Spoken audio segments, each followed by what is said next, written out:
POC 5G. Propulser la Wallonie vers un avenir numérique innovant et connecté en développant des cas d'usage 5G réplicables à divers secteurs tels que l'industrie 4.0, les smart cities et la e-santé.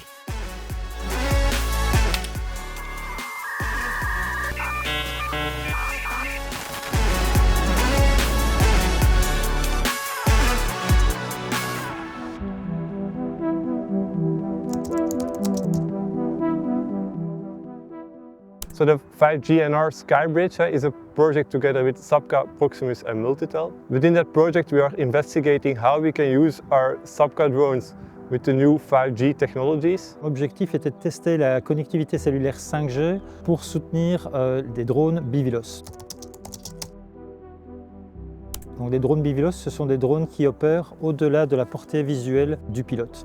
So it means that the pilot cannot see the drone anymore. For example, a pilot that is stationed at a certain command and control center and he operates the drone from that center. Or the pilot can also be in the field and the drone can be outside of his view and he still needs to be able to control the drone to ensure that the drone has a safe flight.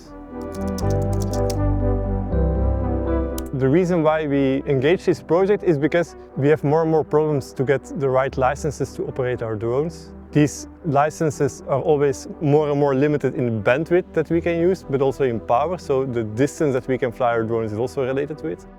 And another aspect of the license is also related to the areas where we can use this. So we're not allowed to use certain licenses in populated areas. So that is also a restriction that we have.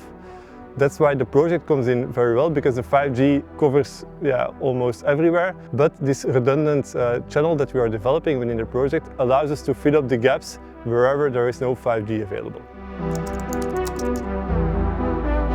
Les partenaires ont travaillé dans des objectifs spécifiques, donc la SAPCA sur l'entièreté du projet et la démonstration du concept. Proximus sur la mise en évidence que le réseau 5G est particulièrement adapté à ce genre de fonctionnalité. Et Multitel a complémenté en mettant au point le réseau redondant qui permet de garantir une qualité de service importante. Jusqu'à présent, on a fait beaucoup de projets 5G chez Proximus, mais principalement au sol. Et ici, l'objectif, c'était vraiment de voir comment se comporte la 5G en altitude, quelles sont les vitesses, quelles sont les capacités qu'on peut observer en altitude, et surtout aussi voir quelles sont les opérations, les manipulations qu'on doit effectuer sur nos pylônes si on veut améliorer cette connectivité en altitude. Donc le deuxième objectif du projet, c'était de mettre en place un système de communication redondant, un système de secours, on peut appeler ça comme ça, pour permettre aux pilotes de toujours rester en contact avec le drone, même si la 5G vient à manquer à certains endroits.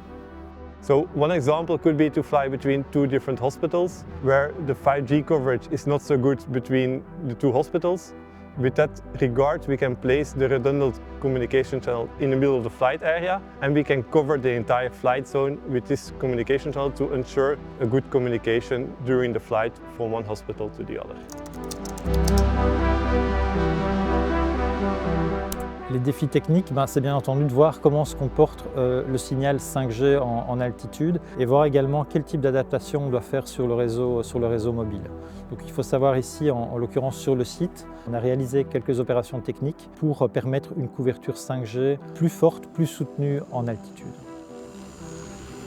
Donc les vols actuellement se font dans des cadres de fonctionnement sous forme de dérogation.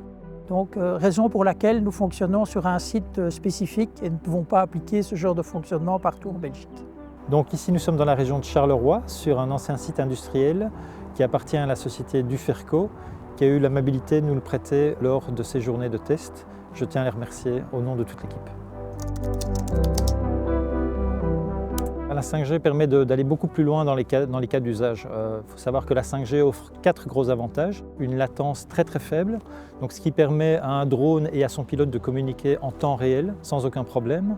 La 5G permet également de transporter des paquets de données beaucoup plus importants. Donc, par exemple, un drone qui prend des images en haute définition va pouvoir les envoyer en temps réel au sol. Le troisième avantage de la 5G, c'est la qualité de service. Donc, grâce au slicing, on peut également réserver une partie de la bande passante pour des applications spécifiques, et ici en l'occurrence des drones. Et enfin, le dernier avantage de la 5G, c'est la sécurité accrue et qui va permettre par exemple à des drones qui opèrent dans des environnements critiques, tels que des centrales nucléaires ou des sites critiques, de pouvoir prendre des photos, prendre des vidéos et les envoyer de façon tout à fait sécurisée au sol. Donc ici, la 5G dispose d'une nouvelle technologie, la 5G NR, New Radio, et on a également du spectre supplémentaire. Et la combinaison de ces deux éléments permet d'offrir un signal de meilleure qualité avec une plus grande capacité, des vitesses accrues et également une sécurité accrue. Bien sûr que le subside nous a été utile pour permettre d'accélérer les développements et d'aller beaucoup plus vite pour l'utilisation de ce type de technologie. Donc ce qu'on a appris dans le cadre de ce projet reste très important et très intéressant parce que ça nous permet de voir comment dimensionner, comment adapter notre réseau pour soutenir ces vols BVLOS. Alors ici c'est un projet test, mais dans le futur on va avoir de plus en plus de drones volés. Je pense notamment aux drones d'urgence, les drones qui transporteront des équipements médicaux. Donc il est important de savoir comment dimensionner notre réseau pour pouvoir offrir une couverture optimale en altitude pour soutenir ces opérations critiques. Partagez dès maintenant vos idées innovantes liées à la 5G avec Giga Région, un programme de Digital Wallonia.